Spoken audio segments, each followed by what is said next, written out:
Hello, welcome to the 18th day of February 2022.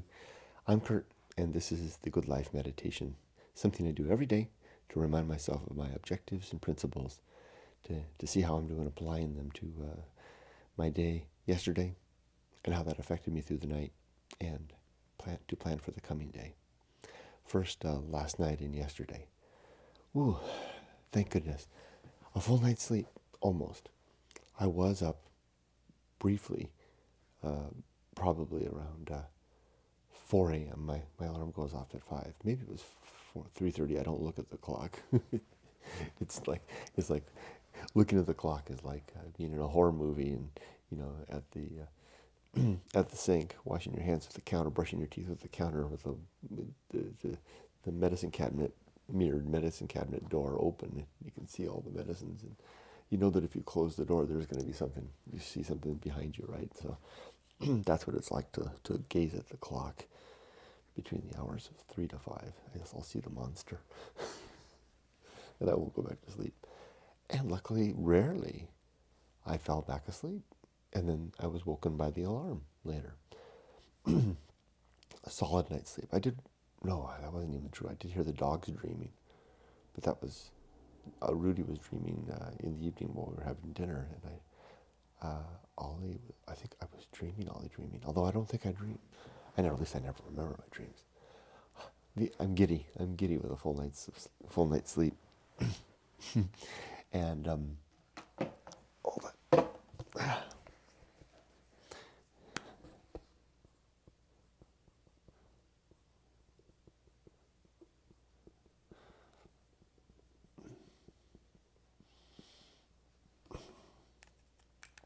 I know why. It's because I had such a good day yesterday.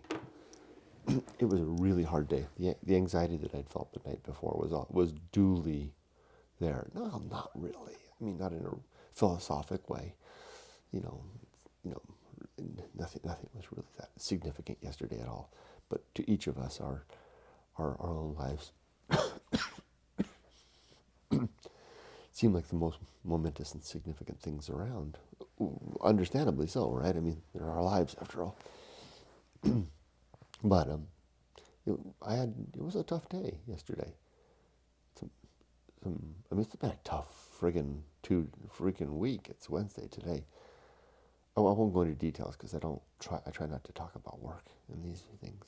But the good thing is it went really well. It all went better than I had hoped. Sometimes with the bullseye aim, you hit the bullseye, and I've been getting lucky in that regard lately. But it's not without due preparation and a lot of work to get to that point. So it's not accidental bullseyes at this point. It's careful aim.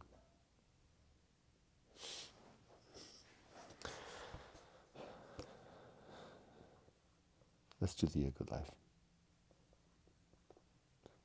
7 objectives. To be always ready to die, to have everything in good order. That came close yesterday. Someone close to me lost someone very close to them and their family last week to COVID. The person who passed is a man just a few years younger than me, leaving children the same age as mine and a wife. And suddenly, it happened really fast. I didn't know. I didn't know COVID could take you that quick.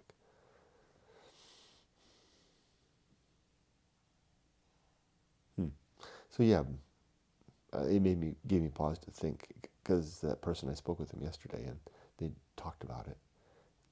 They talked about, of course, the things that we all meditate on when someone in our inner orbit experiences passing.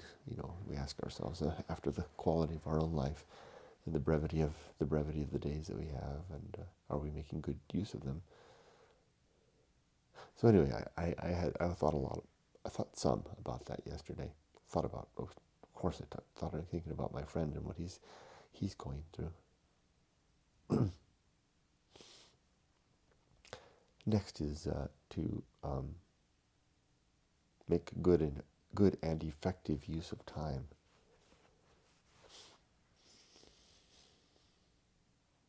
I've added a yoga to my daily routine, combining my morning and afternoon breaks into one 30-minute break. I normally get two 40-minute breaks, so one 30-minute break with 10 minutes to change clothes, and doing yoga, because I don't swim anymore now that I don't live at some place where there's easy access to a pool.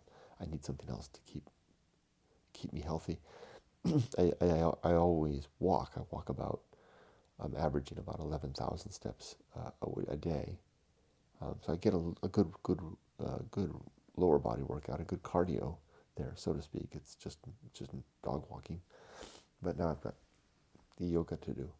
That's a good use of time. Work is a good use of time. This time in this chair is a good use of time. The time I spend with my family is an excellent use of time. Oh. Next is to develop and maintain good and sound life principles. These 7 objectives and 30 principles. And I do that every day by recounting them, thinking about them, and putting them back where I found them. I actually have a little truck over there. I should move it over here, maybe. Where is it? It's a little truck full of stones. 1 stone from the desert for every objective and principle.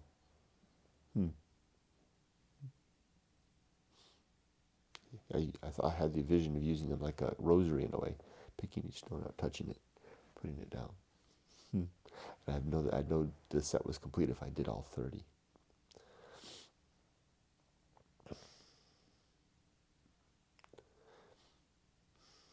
And next is to cultivate good emotional reactions. Something happened yesterday. I didn't make note of it. Something happened yesterday. Oh, I know what it is that happened. How do I talk about this without giving away too much detail on work? Let me just put it in broad, general strokes. In the morning, I was preparing for the day. Excuse me. And I knew that I had 2 really important events happening. One was a meeting and one was a training event. Excuse me. Oh, darn allergies. Oh, and I forgot to go get allergy medicine. I'm dead. I'm doomed. Excuse me. I meant to go get allergy medicine in the afternoon and I forgot. But oh well. Anyway, something happened. I was definitely in a mild, I didn't even realize it, that I was in a mild state of panic in the morning. Although I could probably tell, I was downright depressed in the morning because I was not anxious about the day. I even went so far as to look up my retirement information to see. Things like, how close, could I pull it off? Could I retire this morning? You know, I mean, that's how silly I am. Pardon me. Something happened. I misplaced something. And very important, something important that I needed for the day, for one of the things to go well. And I started to panic a little bit. You wouldn't have seen it on the outside. I maintained good control of my externally. If you'd seen me from the outside, you might have said, "Oh, clearly looks a little busy. He's a little flustered." But I actually got up from the desk and went over, and I've got some windows here, and I opened the plantation shutters and gazed out at the mountains and told myself, "Okay, Kurt, calm down, relax." Usually, I keep a backup of things, important stuff. So I have it in the cloud, and then I have another copy, the most recent copy, or on my own computer. And if I'm really worried, I'll put a copy on my other cloud, my personal cloud, to keep it out there too. And I had done that. I had the local copy, but I had accidentally flushed it somehow. I purge everything off my hard drive. I clean my hard drive every week, and I had accidentally deleted it. So much for stocking away for a rainy day. If you throw out the stock with the garbage. So I had no main and I had no backup. And boy, that represented a lot of work. And I was just like, wow, I'm really screwed. And I was going through some options, and I was going to proceed, and I was going to find a way to do this, in spite of that fact. I was taking breaths, trying to be calm. And I went back to the place that the thing should have been, and there it was. After I had looked at least more than a dozen times, checked through that electronic directory folder, there it was. Nothing. It wasn't gone. Nothing had happened to it. I had simply not seen it. How the hell? Careful, deliberate search. I knew exactly where it should be. And then when I checked that 13th time, there it was, just where it should be. I wonder if that is telling about whatever was going on in my mind yesterday morning and from the night before and the less than perfect nights of sleep that preceded. But in terms of good emotional reactions, I think I did. That, in a very first world way, that was a real tragedy for me. But I maintained my equanimity.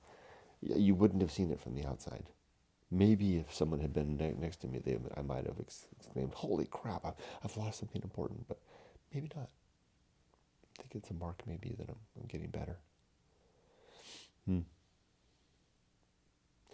Next is to perform good actions, and then to recognize my true limits and my true opportunities,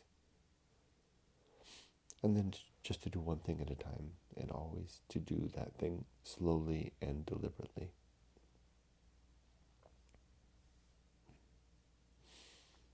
Now, my 30 principles. Number one is called the principle of war. To always be fighting against seemingly important propositions of truth, especially those that arise from within me, and especially those that I have already adopted. My closest, most treasured principles are the ones that I want to undercut and destroy.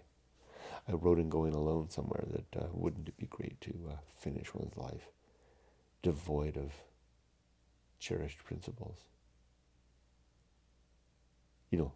Bereft of them. I don't have any left. I know I've found a way to discredit everything that I hold as true, and I'm left just with absolute,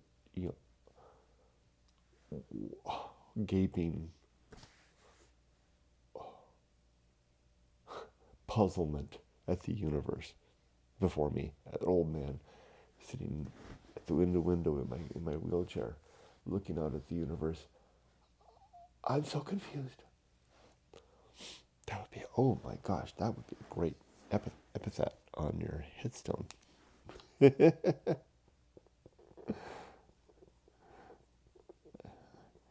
Yumiko asked me to prepare she asked me to write down my final wishes. I know why, because so that she can execute them. I mean, I know death is for the living, funerals are for the living, but and I'll try to keep that in mind. But I would like to put that on my tombstone. I'm so confused. If I can only earn it, right? Unfortunately, I'm not so confused right now. I seem to be satisfied with my 37 little toys and my one little bit of faith there, that free will is an illusion.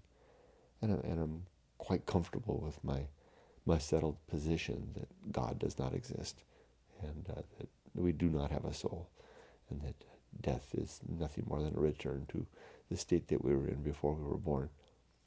So I'm not so confused. But damn it, a boy can have a dream.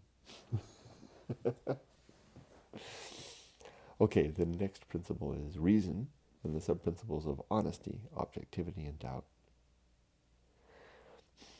then comes the homunculus, the suggestion that we don't have a soul, but instead we have a consciousness, which is clearly evident. I'm conscious of it. And that consciousness is trapped between our ears and won't escape when we die. It's going to suffocate and literally suffocate within my brain, within my skull, as soon as the blood flow stops.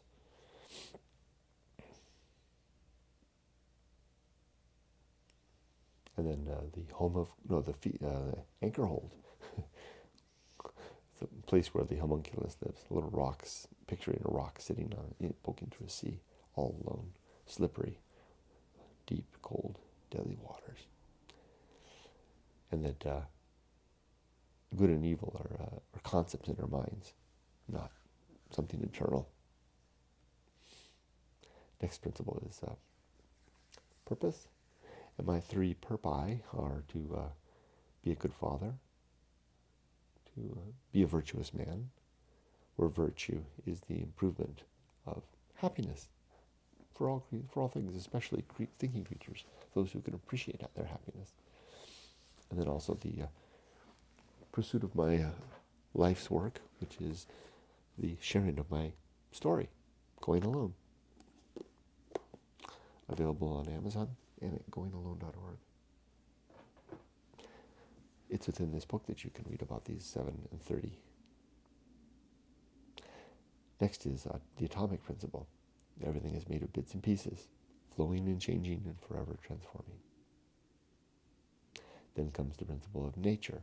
Everything has some particular nature, and it's good to recognize what that is, so that I can anticipate it. Like it's the nature of light bulbs to go out. The lighting's a little off today, because the little light above there went out. And it just darn it, because the one downstairs, it's a special light, the one downstairs went out, and on Sunday, Yumiko and I made a trip together on our days off, we're just always together. Emily said that once. She described that. She described us. I think she was describing us to her boyfriend, and she said, "Oh, my mom and dad are always together." She's right. Anyway, we went together to Lowe's to get some bulbs. It's the special bulbs for one light downstairs, and we thought about getting 2 packs. And then I said, how often do they go out? These bulbs last 12 years. There you go. So I'll have to go to Lowe's. Oh, I'll go out when I go out to get the allergy medicine this evening. I'll go to Lowe's and get the bulbs. And then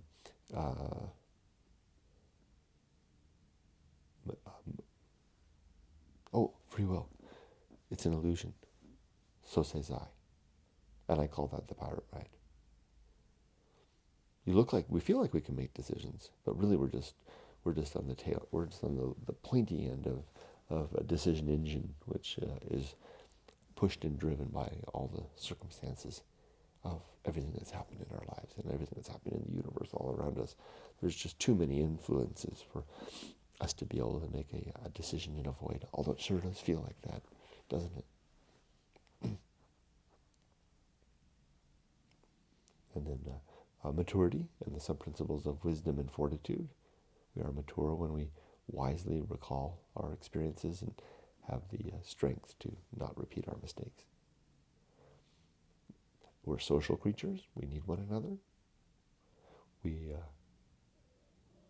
should also be very careful about what we say, to carefully craft our communications. One thing that I'm doing really careful about now is with this new job, I did 2 things. I used to, in my email client, I used to have all kinds of folders, and I would, like, different projects, and mail would come into the inbox, and I would just shuffle them away to the projects. And some people are really good at that. I would always then get lost and confused. Like, I'd look for a particular email, and I would search for it in a particular folder and not find it. I would search for it in the inbox and not find it, even though I usually kept the inbox clear. Search in the archive and not find it. Do a global search, not find it. And like, well, what the hell is it? So what I decided to do with this one is I don't use any folders and I don't archive anything. Everything stays in the inbox. And I'll delete stuff, clearly junk mail, which I don't get very much of. Good filters at Microsoft, I guess. And all I do is just mark it. There's 3 states: in, the 4 states, in, red, no, red, 3 states, red, unread, flagged. That's all. Red, unread, flagged. So either an email is managed or not managed or put aside for later. And with the archive, I can set a due date on it. And I like that. But the point I was trying to say was that I'm very deliberate in my communications. I spend more time now writing shorter emails. That's because I craft them carefully, wordsmith them to say just the right thing, and then I reread them to make sure there's no mistakes. And if it's going to a manager or an executive, I reread it again, make sure it's really target and send. So this was something that I deliberately did coming back to this job. I said, okay, it's a chance for a new me, right? I'm going to redo the way I do email, and I'm going to become a next level effective communicator, because I tend to be wordy, if you haven't figured that out already. But no more. I'm a new man. Okay, then comes, part of the public speaking principle is no gossip. Gosh darn it, no gossip. Not talking about people in a way that I'd be embarrassed if they heard me talking about them. I did. I gossiped once last week. I caught myself. Not before it was too late. Damn it. Didn't say much. But it still counts as gossip. Then next comes temperance. Oh, sorry. Yes, temperance. And the sub-principles of suffering, simplicity, and apathy, where I use temperance to mean the consumption of anything. Food and drink and work and play and anything. So the doing of things. I was reading in Aristotle about his definition of temperance, which, according to Aristotle, he constrains it to food and drink. But I'm a little more open. On my definition. See, words are relative to the definitions of those who use them. Anyway, I'm off base. Temperance and controlling my consumption of all things in my life, my doing, my playing, my acting, my working, my eating, my drinking, everything.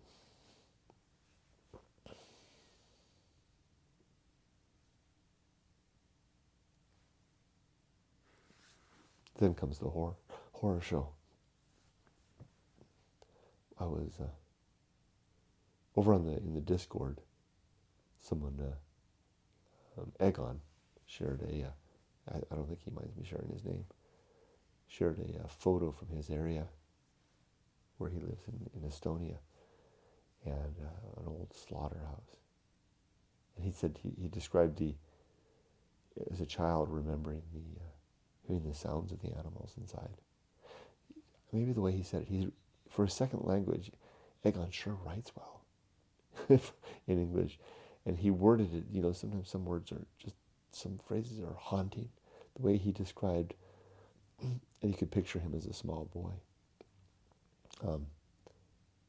walking through, at that time, I think that was still the Soviet era, and to have the slaughterhouse there, this institution that had been there for a long time, and to hear I interpreted what he said as like the bellows of the animals. I'm picturing the animals coming upon the slaughter stage. I just made that term up. I don't know what they call it. And the animals realizing what's about to happen. And I know that they do realize what's about to happen, because I know modern slaughterhouses are designed specifically to hide that fact from the animals until the very last minute. I don't imagine that slaughterhouse I think he said it was built in the 20s, was designed with such nuanced intent. So the bellowing that he probably heard from the animals was the exclamation of the animals, about to be killed and in the process of being killed. That haunted me in the best way. And I was out walking the dogs when I read that, and I was crossing the street, and that I'm talking about the horror show principle now, and I was overwhelmed with just,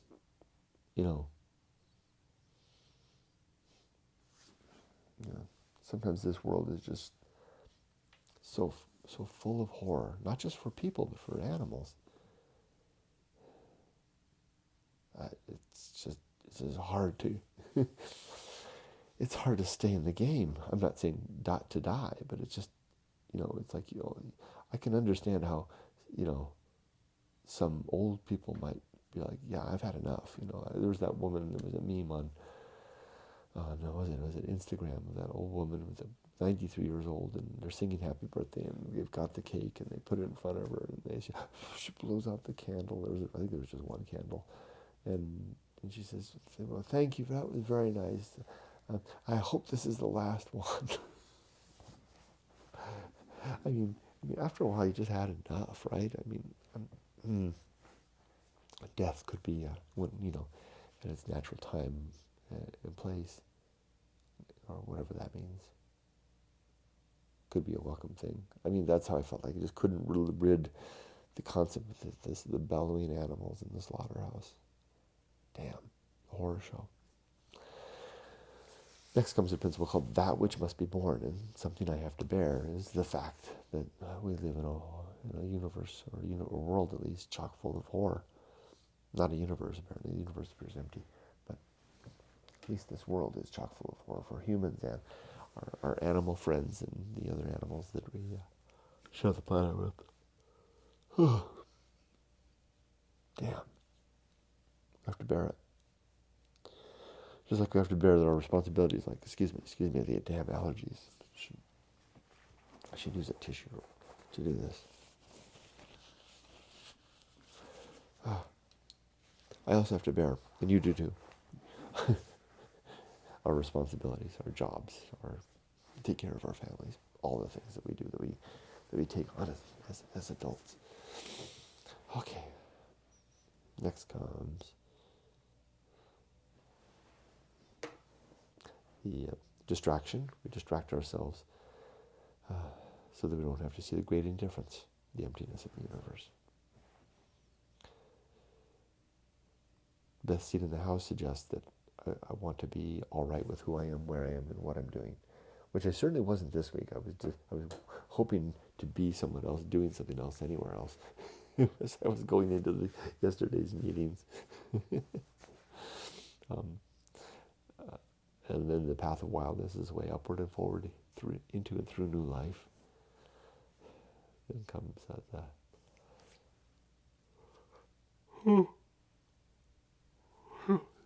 the risk of avoiding risk, surface level risks, the stuff that we have to strive for as adults to build a family and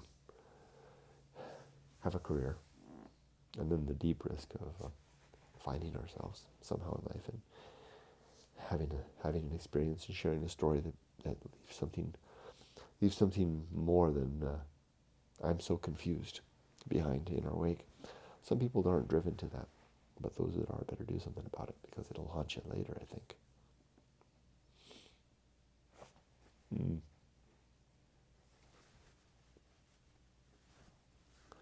The next principle is called sin and damnation.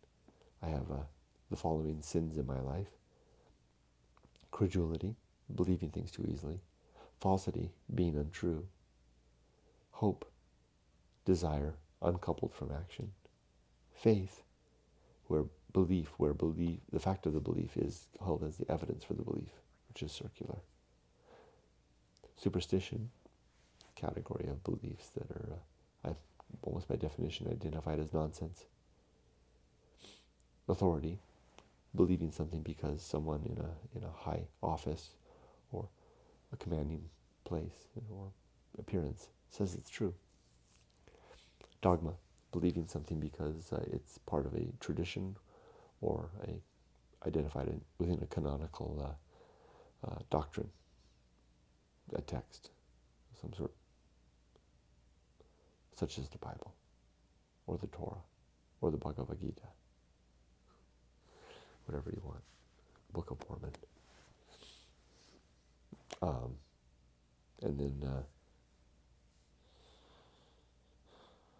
gossip, another sin, and the consequence of this is damnation.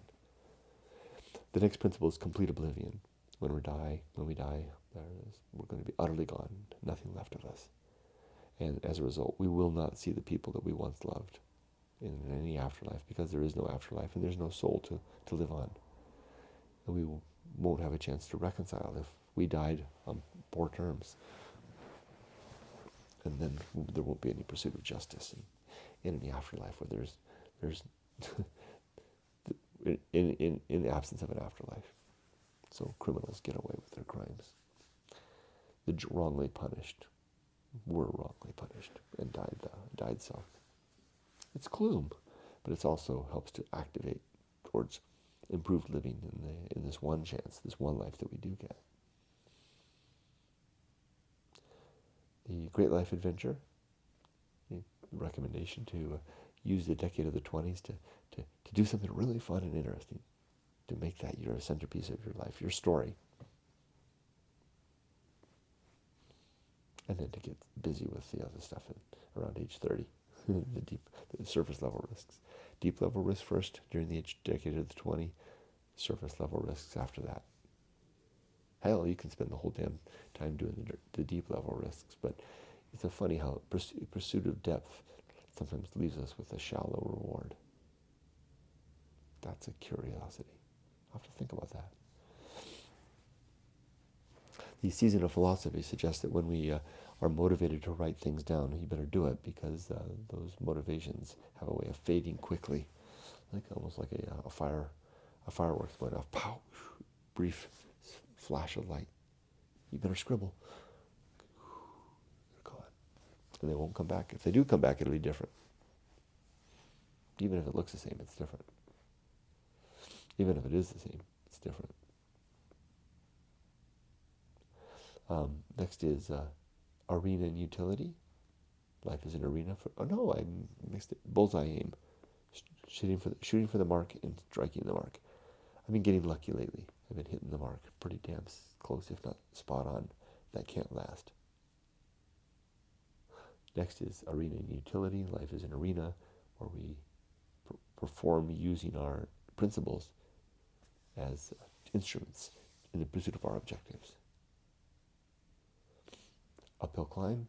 Life is trudging up. If we find ourselves sitting in the sofa a lot, we may not be moving much, although we could be moving our brain forward if we are reading a lot. But something seems disengaged about that. Something rubs me the wrong way about sitting too long. I think the uphill climb requires motion of some sort within the reason of our capabilities and our capacity.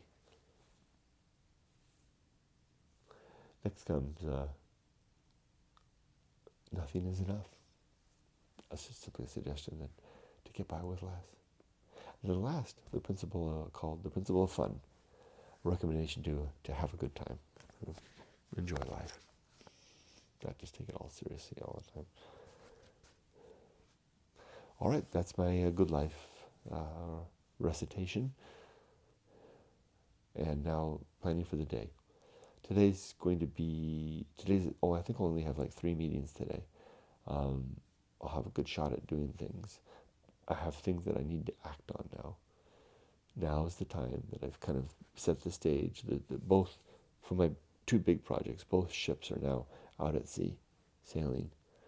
And now I have to, so I have the hard work of getting them out of the port and into it's a strange visual of sailing 2 ships at once. Somehow I'm doing that.